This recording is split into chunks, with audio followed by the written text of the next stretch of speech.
Okay, welcome back. And okay, what? Cat had something to say, but anyways, today let's watch another interview. This was also sent to me by one of you guys, so and it is quite a long one, so let's just get it. And the snack agrees. Greetings. Welcome to the Eclectic Arts Virtual Studio. I'm Mark Sugiyama from Eclectic Arts. Thank you so much for joining me this afternoon or this evening or even this morning, depending on where you're on the world. I see so many people that have already joined us and been waiting on YouTube and Facebook and now Twitch. So all of you out there, all the Warning Army, thank you so much for tuning in. I really appreciate your viewership. And I know the band definitely does as well. So let's not hear from me. I know you want to hear from the band. And let's get to this. My guests today are a band on fire. From their viral video 6 years ago to their upcoming third full-length album, they have amassed an army of fans around the world.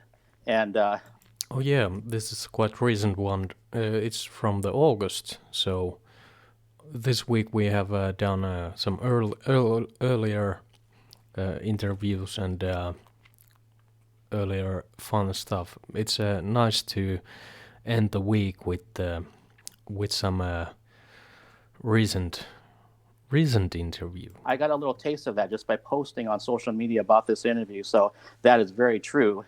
Please welcome to the Eclectic Arts Virtual Studio, Danny, Powell, and Ole, the Warning. Ta-da! Hi, how are you?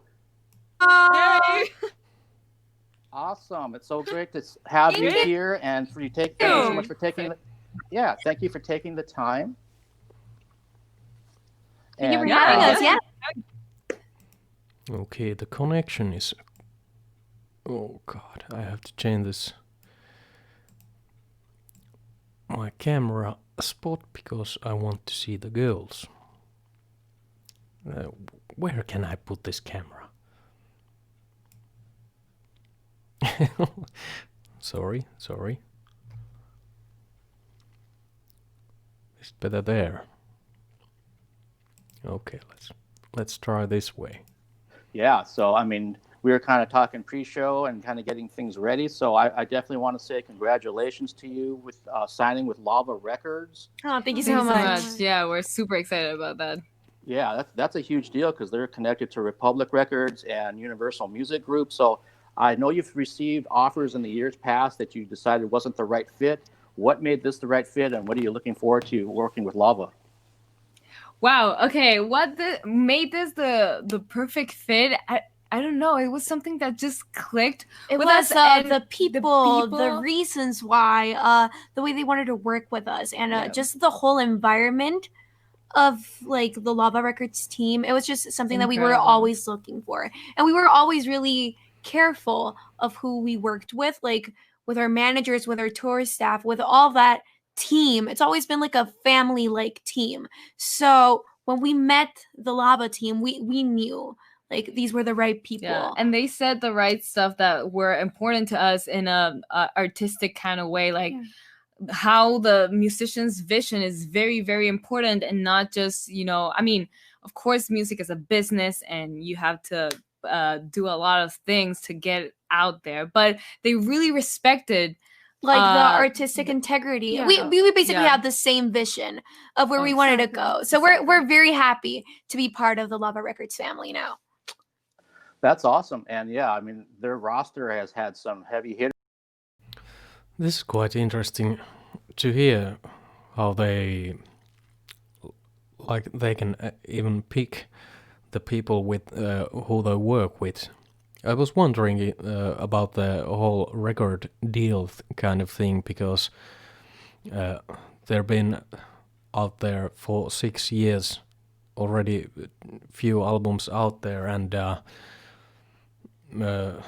don't actually, are they like home produced albums? I'm not sure, but why isn't there this proper record deal already, and well, there you go.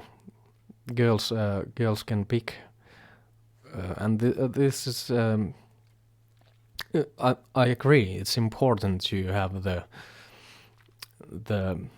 same kind of goals with the people you work with, and it's this actually makes me want to. It makes me more anxious to hear the new album, even more, knowing this now, and I did not know this before. I knew that they have been signed to Lava, but how was kind of a mystery till now. On it, and still have some heavy hitters. I know Jesse J's still with them here in the U.S., and just a wide variety of music. Trans-Siberian Orchestra was with them for a long period of time. That's actually where I recognized the Lava logo from when it came out. So is it too early to know like what the first step's going to be working with Lava? Are they just going to be pushing the third record when that's ready, or do they want something now in the interim? Basically, like what we're working on now is just talking to people so we can record our third album. And that's what we're doing at the moment. And hopefully we can be recording the album before the year ends. Yes, that's the goal. Yes. Yes, that's what we're striving for with all the team. And and after that, I think getting back on our tour, our North American tour that we couldn't do this year. And just pushing like the album forward. Promo. Woo. So with the upcoming third album, that's a good segue. Do you have all the songs written? Do you still have like some of them written and some you're still trying to develop? Yeah, we actually have more songs. Like we have a lot because we've had a lot of time on our hands. So we have been working. We have had the songs mostly written since December. Because we were supposed to record on February, but things started getting really delayed. So we are starting to we do have some newer songs, but most of the songs are already written and basically finished. So we're just waiting to get into the studio. Yeah. And for those out there, I mean, obviously we have the Warning Army that's watching right now and are all in the chat and everything. But for people that are new to you, what's the process for writing a song? Like, how does it kind of develop? Because all three of you have played piano and you have a kind of a classical type of background. So what's that songwriting process like in general? With lots of fights. No, I'm kidding. No, we actually have a very... This is once again interesting to hear. Like we did earlier, how they recorded it, assemble the songs, and now were more recent interview where they are a little bit older and or share this how they're making the songs. It's interesting, and as we all most of us know that the album is already been the songs have been recorded by the end of the year, like they said was the goal, and the girls reached that goal. And another thing that pops into my mind watching this, how many of you guys were watching this live when this came out? I think some of you might have been there. Well, no. The process changes between songs. Each song is totally different, but most of the time, Pao starts to write a song on the piano. That's her main instrument to write on. And she's the one who writes the most, actually. She's just like always writing. And normally when Pao has an idea, she shows us to us a base of the structure. The structure. The bass in Spanish does make sense. Yes. But it will be the structure of the song. Of a song, and then we work on it together. Yeah. We start with making bass lines, drum parts, all the arrangements, parts. Everything. And then, that's usually the process. How it goes, Okay, and then, Pao, do you write most of the lyrics, or who does the lyric writing? I usually do most of the lyrics, but and a lot of times we write them together most of the times, honestly. And we usually just skim through everything, make sure everything's right. But yeah, it's a very big team effort. Is it like it's a work? Very team effort. We get involved in every single part of the process. Like even though creating bass lines may be like, oh, I like create bass lines. We're just like all there. We usually to do everything together. Yeah. And we're very opinionated. It's a team. It's nice that or it's a bit surprising as well that the songwriting, who writes the songs, and really surprising. They mentioned this earlier about who writes the songs and how do they write the songs, and I don't know. It's quite. I always thought that Danny, as the lead singer, I would say, or is it, that's the problem because there really isn't a lead singer in the Warning. They all sing, and but it a bit surprising. And another thing, they all, as they get older, their voices tend to. It's so similar. It's like if I wasn't watching this and listening only the audio, then I'm not sure if I even recognize who is who. I don't know. Team effort, but yeah, we're very opinionated, so there's bound to be some tension between like what we think is best for it. You're very opinionated, so but I think that adds a little spice to the song. Sometimes you see more of Danny reflected through a song, sometimes more of Ale, sometimes more of me. But yeah, it's a trabajo en equipo. And being sisters is actually a very huge advantage. Yeah. Because we can talk. Yeah, we know like, it's not personal when we're writing. Like if we don't like something, we can blandly say it and it's fine. But yeah, it's a writing process. I think it's one of the coolest things of like what we do.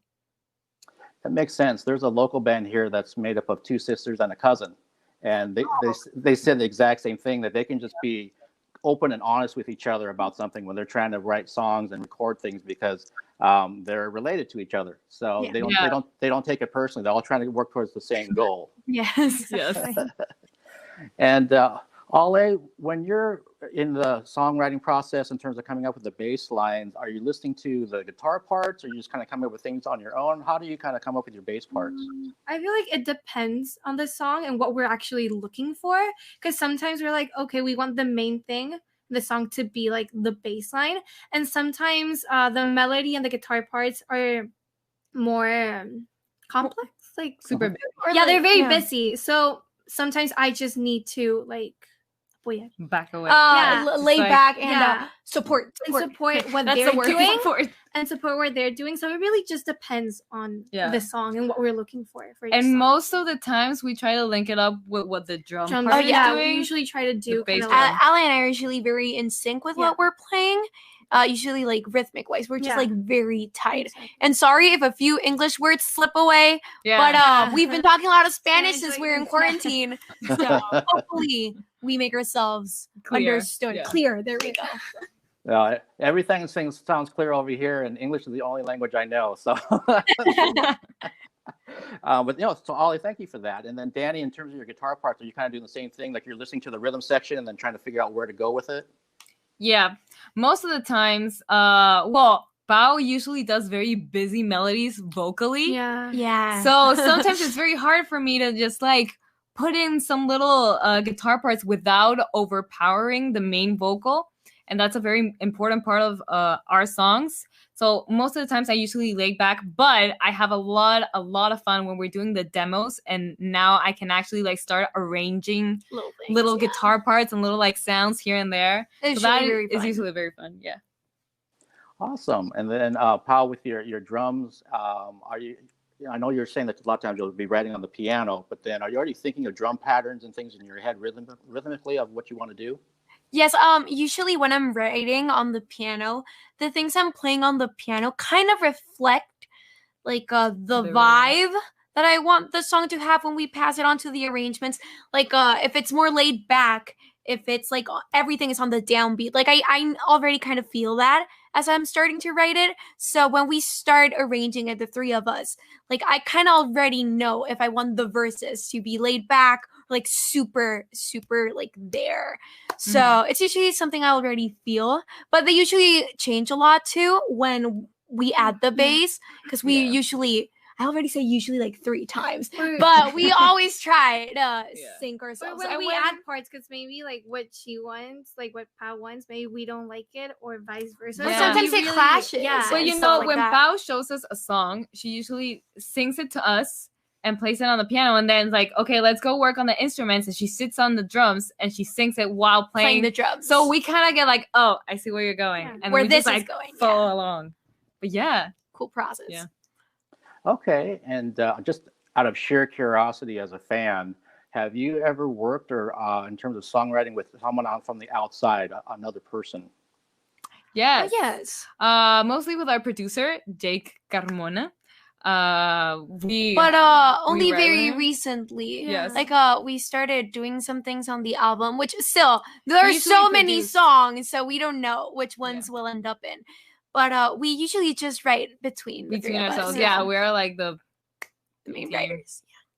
Okay, no, that makes sense because you know what you want. That's really interesting as well. I've said this already multiple times, I think, but how is the new album is going to be with this all this production involved. Like now it's being made like in can I say the real way, or the like the albums are made, and the if you get what I'm trying to say, like what is it what the producers bring into the table, and that's what we're going to hear when the album comes out, and they have been recorded. The songs on the upcoming album are, like they said, there were some multiple songs, and it's quite a normal thing to do. But which, and I think that they've been recording more songs that they need to, but as they start to think about the whole which songs fit into the album, and that's quite interesting as well. We just have to wait and see, wait and hear what is going to be. But I'm for one am very excited to hear that. Exactly. And we've had experiences writing with other people, but not for our Oh, yeah, but not for our music. One time we went to like a writing session with Nick Littlemore, and that was an incredible experience. It was our first time writing with someone else. It was so out of our comfort zone. It was a really crazy experience. It was a great experience, A very fun one, though. Yeah. But it's been fun. Okay. And since we're talking about this upcoming third album, are there going to be, is it like a 50-50 split between English and Spanish songs, or how are we looking? And I know you haven't picked all of them, but in general. No, that's not the case. Yeah, we're actually English. It's the grand majority. It's in English. Because we did release our single Narcisista in Spanish, but we still feel more comfortable writing in English than in Spanish. So of course we're still trying to keep writing in Spanish because it's and we will. We need to train that muscle more than anything. But it's not out of an obligation like, hey, we need to write in Spanish. Yeah, we're not gonna force it on. Yeah, if it comes out naturally, then that's great, which is what we've been doing. Yeah. But it's like the grand majority is in English. Okay, no, and that makes sense. I mean, you want something to be organic. You don't want it forced at all. and when it happens, kind of a thing. So so one thing I want to talk about too is that, as I mentioned during my intro, your army around the world, and it really is international. As soon as I posted about that, there's going to be this interview coming up on Sunday. Well, Sunday for me in the afternoon, and Sunday for you. There was just all these likes and follows and subscribes and just everything coming out of the woodwork. And I'm like, oh my gosh, it was like almost overwhelming. And we're in a pandemic state right now. So when you're past this, it's just going to get that much bigger and that much larger. And so how important has social media been to the band? I know. Oh, I mean, incredibly. It's been a crucial part. It's actually how it all started. Yeah, it's how internet. When we started doing covers, it's how we went viral. Yeah. And the attention that we received in that moment really opened a lot of doors for us later on.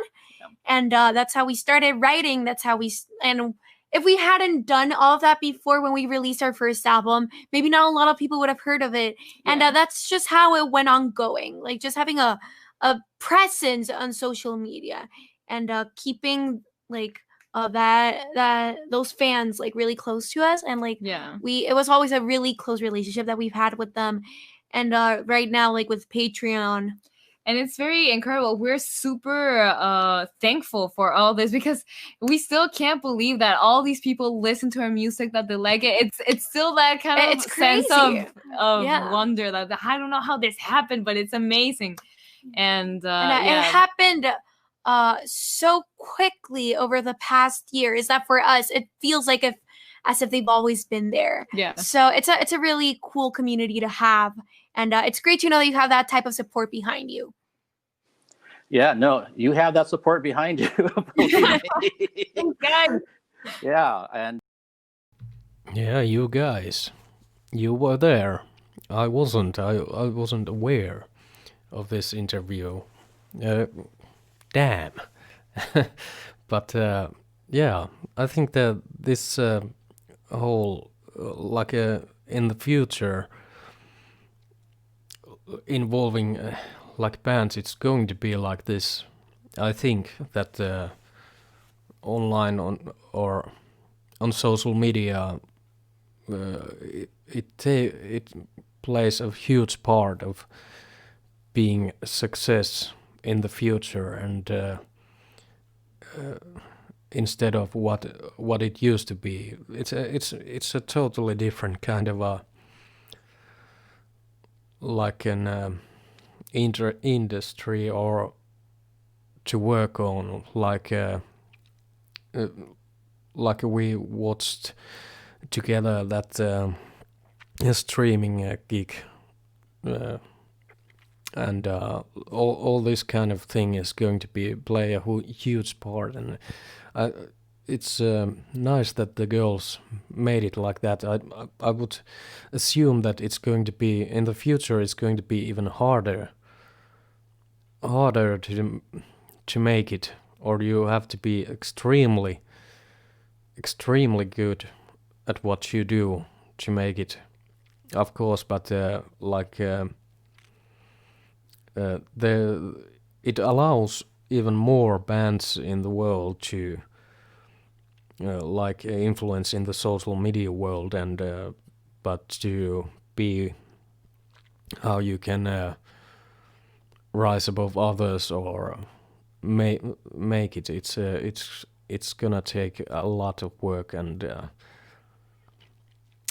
it's interesting that the Warning is one of those bands that really have made it through that, and it's just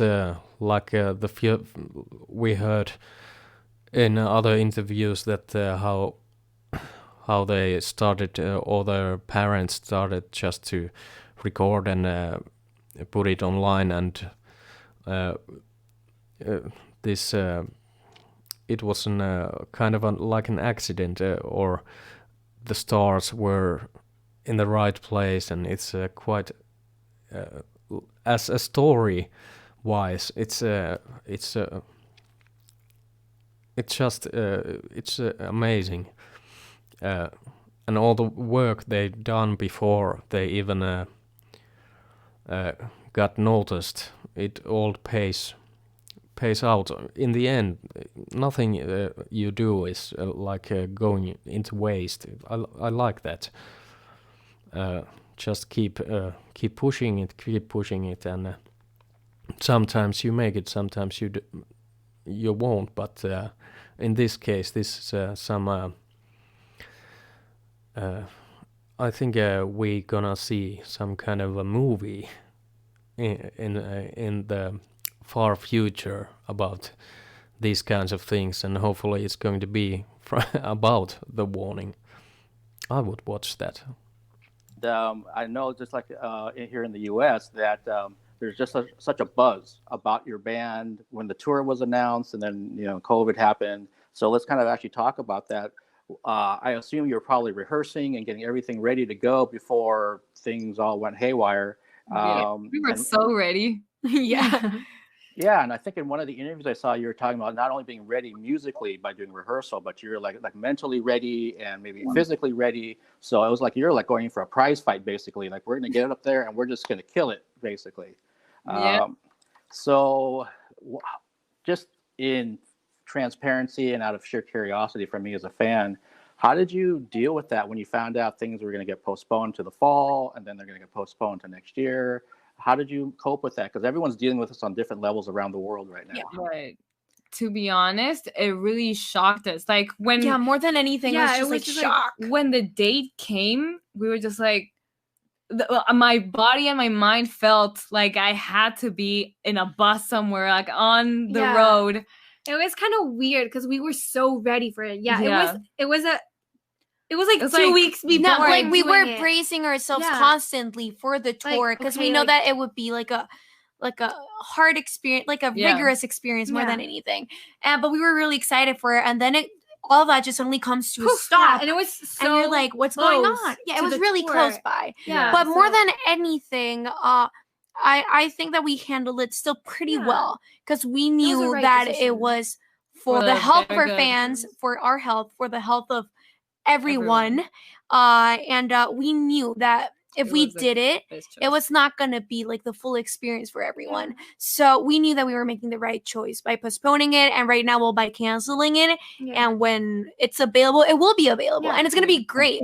We knew that it was the right thing to do. Okay. Did you happen to see, I think it was maybe 2 weeks ago, they had a picture from the UK of a socially distant concert. Did you see that whole thing? They're on the little stands and there's the stands all over. If that's what the normal becomes for 2021, is that something you would be okay doing? Or you're like, we want to have the full concert experience, so we'll wait a little bit longer? I mean, it depends because it's not like we can fill stadiums like that and be in an open space with all those little stands.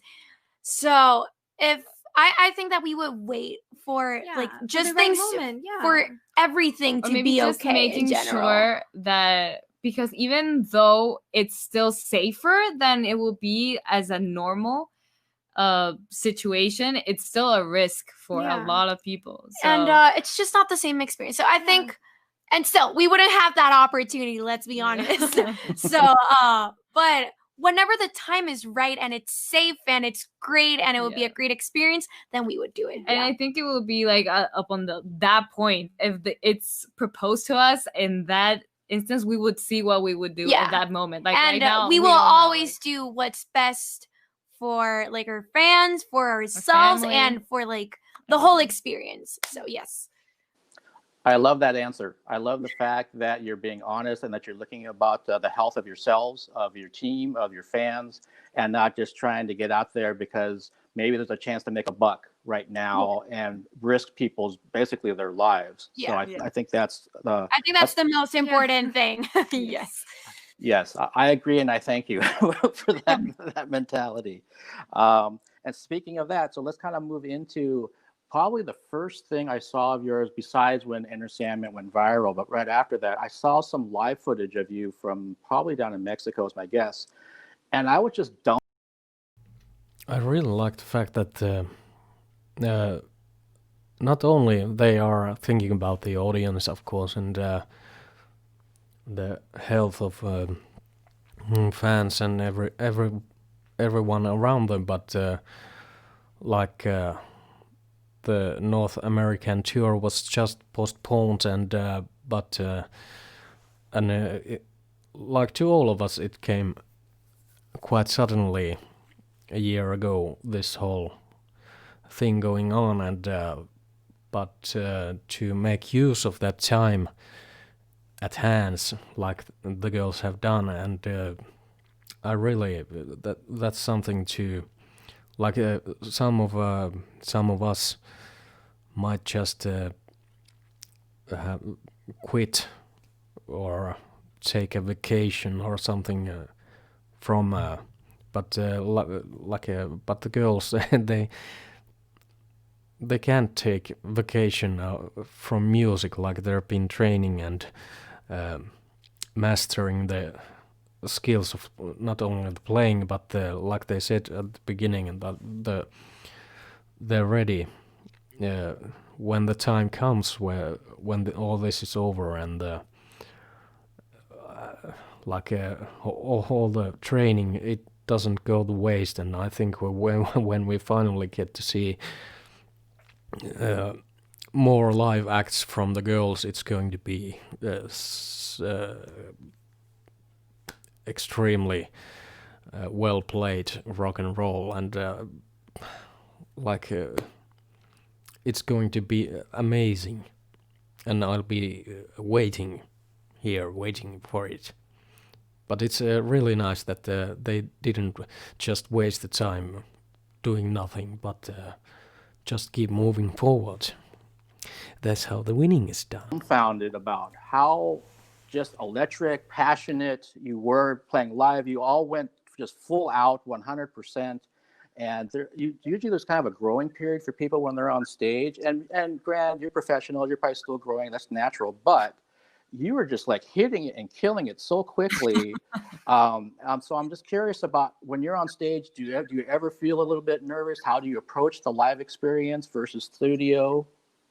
Okay. Yeah. Studio and live are extremely Very different. different. Okay, approaching the live situation, I think you're in more of a position of like, I am here to play my music, I'm here to entertain, and I'm here to have a good time and help these people have a great time with me. That I think that's the mentality we all have while we're stepping on. And I think more than nerves, it's excitement, because we practice so much. There are very few places in which we feel nerves because everything is just like so locked in. We already have it in our system. Like we know what we have to do. And we usually, it's very funny, but we usually know a lot of the people who are in the crowd. Yeah. So you're already very familiar with their reactions. So it's more like I'm going to go and have fun. Yeah. But it depends. When we're playing like big festivals and that type of stuff, the nerves hit in so badly sometimes. And you're just like shaking and you're just like trying to calm yourself down. But at the end of the day, you get pretty excited the moment you step on the stage. So everything else just melts away and you're just having like a great time. And the release of energy is so much. I don't know if it's because, I think it's because of the music, like the intensity of the genre of rock and roll. Sometimes I even like, Danny, restrain yourself. You're going to fall off the stage because I really love going like on the very edge of the stage where I can like literally my mom is always like, one of these days you're gonna fall down, and I'm gonna say like, I told you so, like don't come back. And she's always so scared of that I'm going to fall, but it's just it's an amazing cool. It's so feeling. energetic. But compared to like studio recordings and studio performances, it's extremely different. When you're going into a studio, you're going like, I'm just going to play this correctly. I do not need to perform. I just need to play. You just need to concentrate on what you're playing. And that's what feeling you want to like get through to the recording. And live, and you can play in your sweats. It's the morning, like you're pretty chill. So and there's not pressure. Like there's not people watching or expecting something from you as a performer. So you're just really playing, and it's very easy to just like relax. I really enjoy studio performances and live performances as well. They're both pretty different but pretty cool. Very relaxed if you get your parts right. If you're exactly struggling there, it's not that relaxing anymore. Oh no, that's wonderful. I'm thinking back to the band Judas Priest, and when KK Downing was in the band. This is a long time ago on one of their early albums.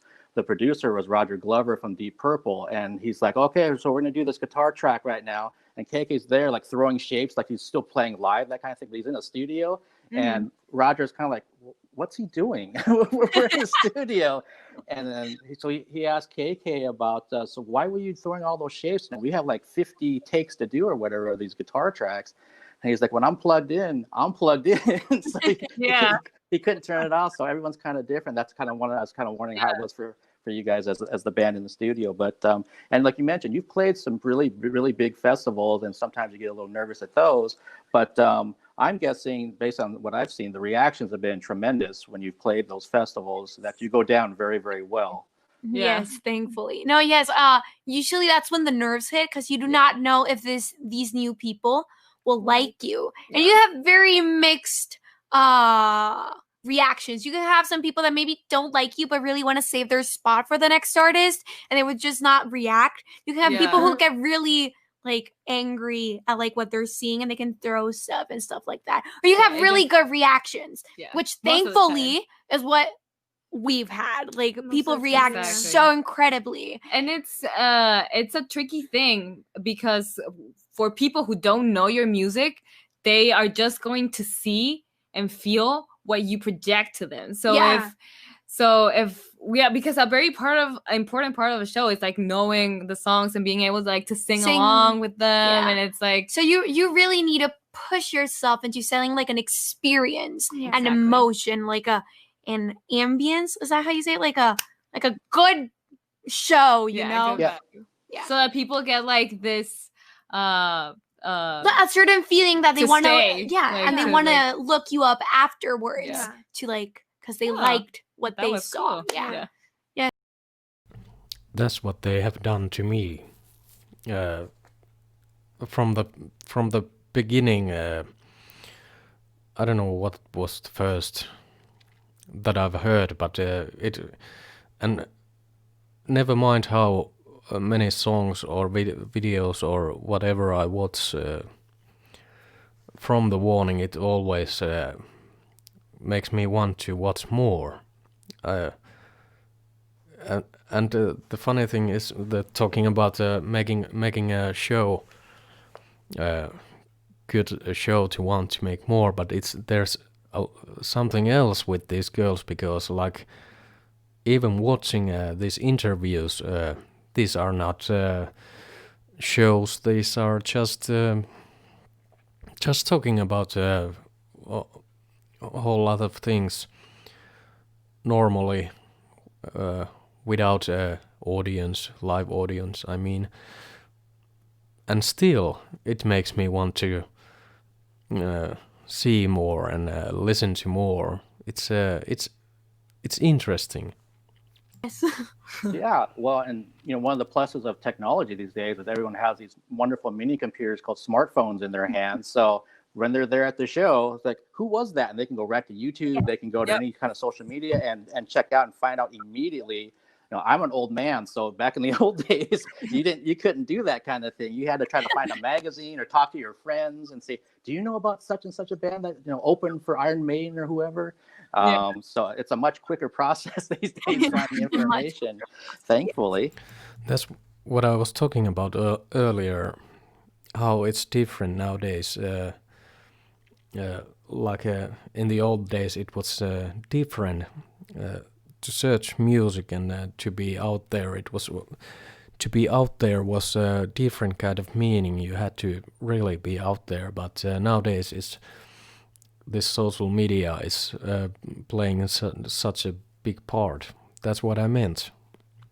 And this is just another question from me as a fan, that I know that Rock Band was a big influence and a big part of things early on, but before Rock Band, some of the music that you were listening to, was that coming from your parents? What kind of got you interested in just like Queen and Pink Floyd and that kind of music? Yeah, it was definitely our parents. Our parents had these like DVDs. Oh, you call them? Yeah, like DVDs. Is that what you call them? DVDs? I just want to make sure. Okay, so the DVDs, and we would watch them together like on our TV. You have no idea how old I feel right now. TV and we're just like sit down, grab some popcorn, like watching a movie together, but it was watching concerts. So sometimes we didn't even know, like we were so watching. tiny. Yeah, we didn't We were even know really what we were young. watching, but it was fun. It was loud because my dad likes like all the way up. So you kind of like just relate that music and like those artists to like an extreme like emotion of like happiness and joy. So when we started playing the rock band is when we really fell in love with like the rock music genre.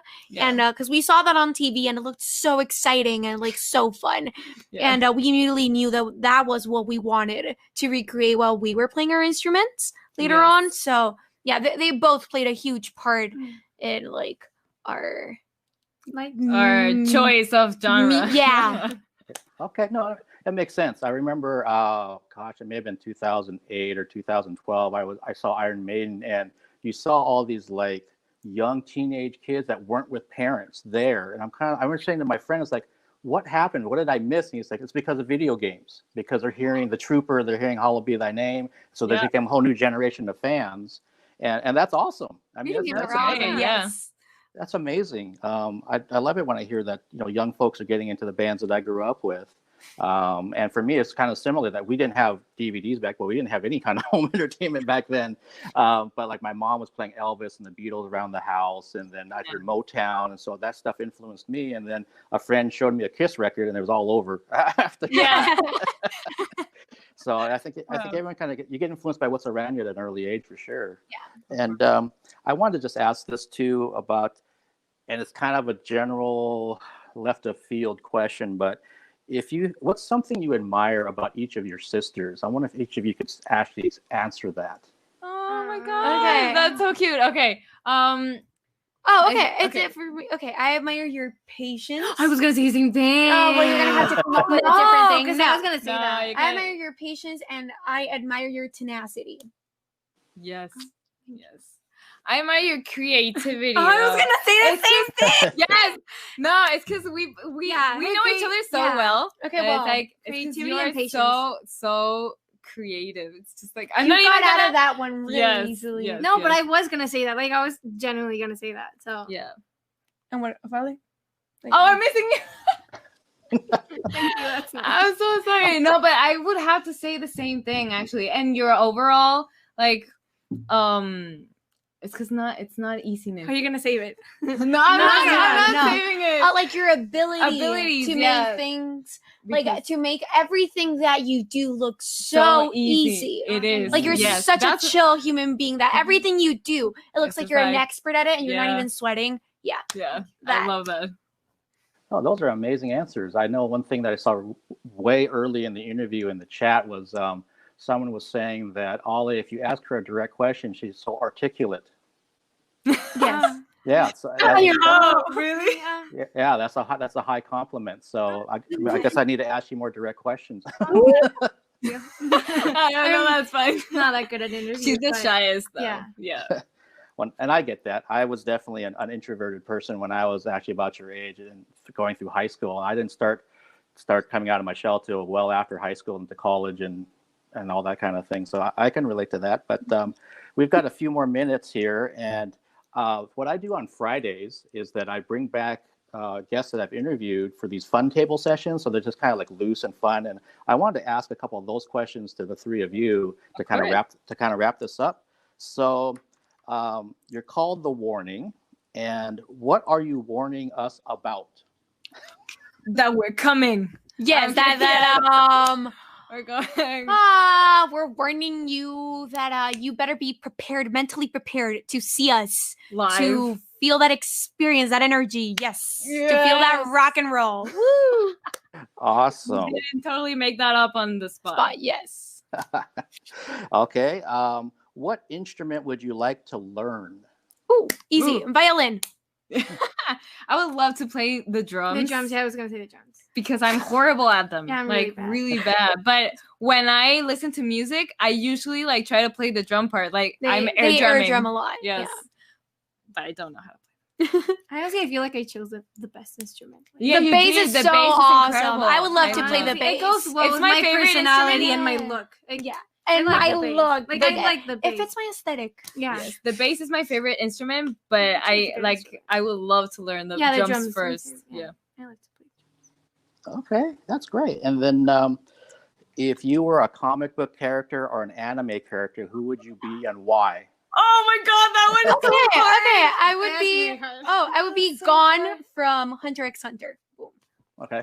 You Who chose would like I a be? lot. I Who don't would I know who be? that I'd be. That's very hard. You could be Who a would I be? comic character. You know, like Um, superheroes are also involved in that. Oh, Can I be a, I'd be Naruto because I'd be why not? Shikamaru. Oh, so yes, everyone's that one just fits picking you out. very very much. There's a lot of characters. Yeah, me So, too. But I don't know. I'm can- gonna go with Naruto. You go. The main character. Why Go, not? girl. Yes, You go. I'll hear Okay. it. taking. Awesome. And if you could travel anywhere in the world, where would you travel? Japan. Japan.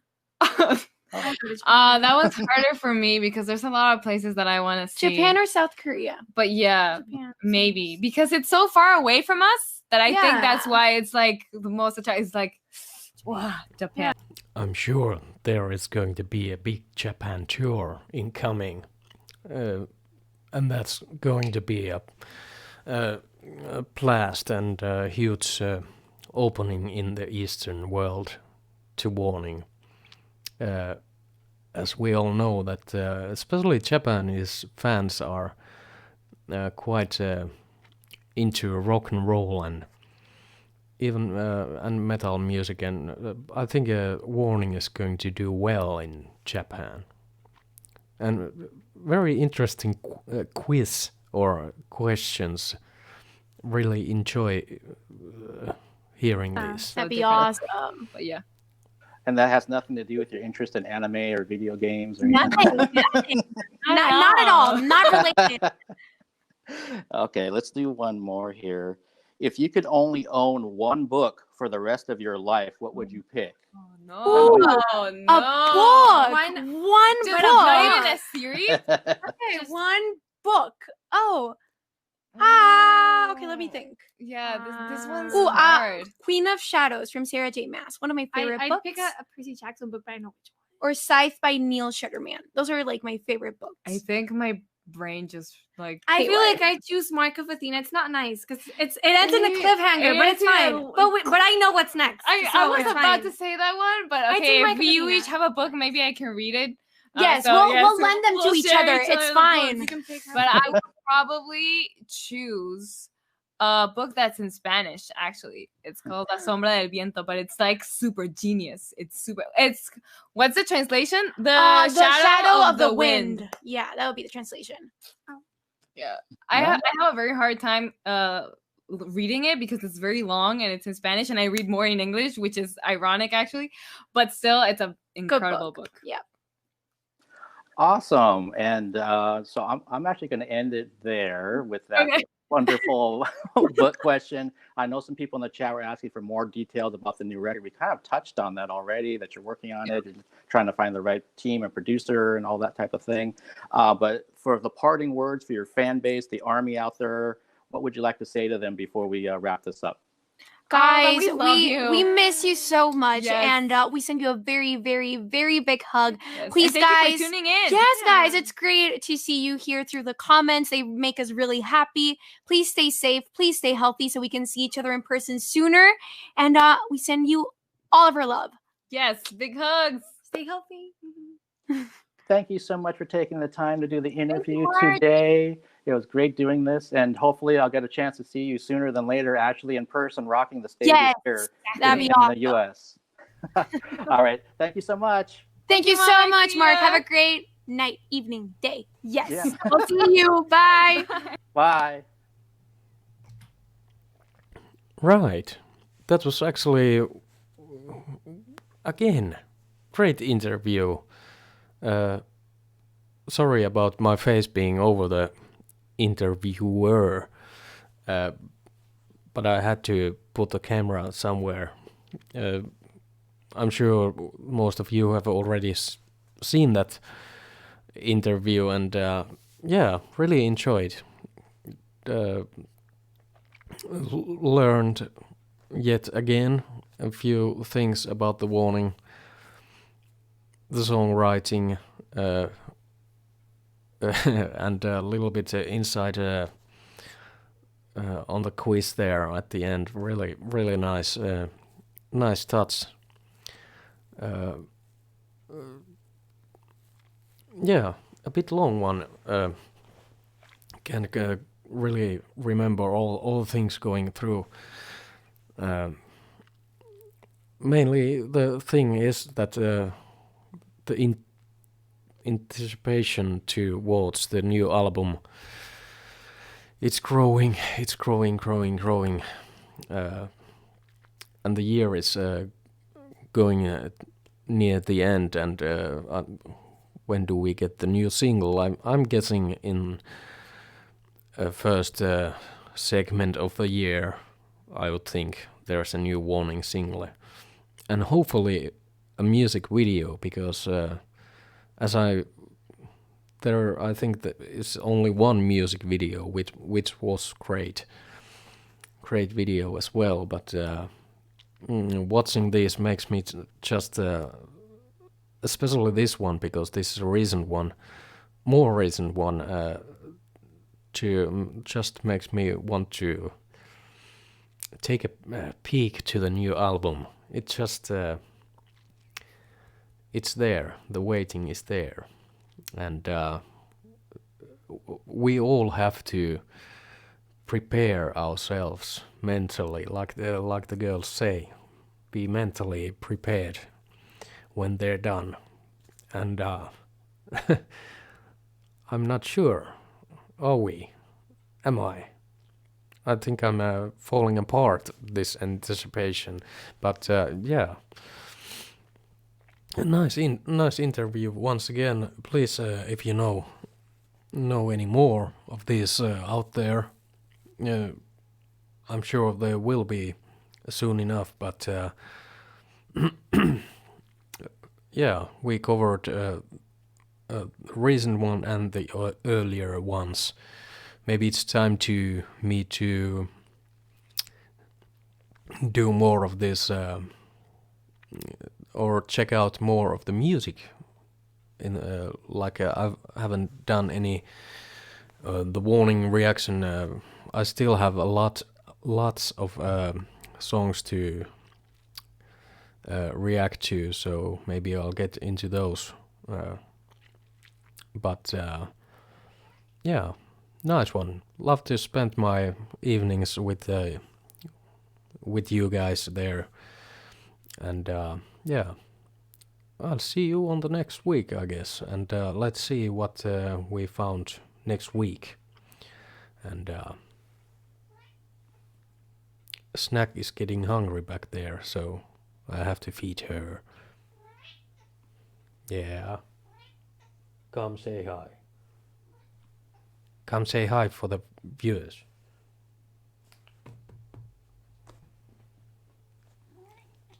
Yeah, come say hi. Oop. Say hi. Of course. Say something. What? What do you want to eat? Do you want to eat chicken? Okay, I'll see you. Don't. Okay, I'll see you next week. See you.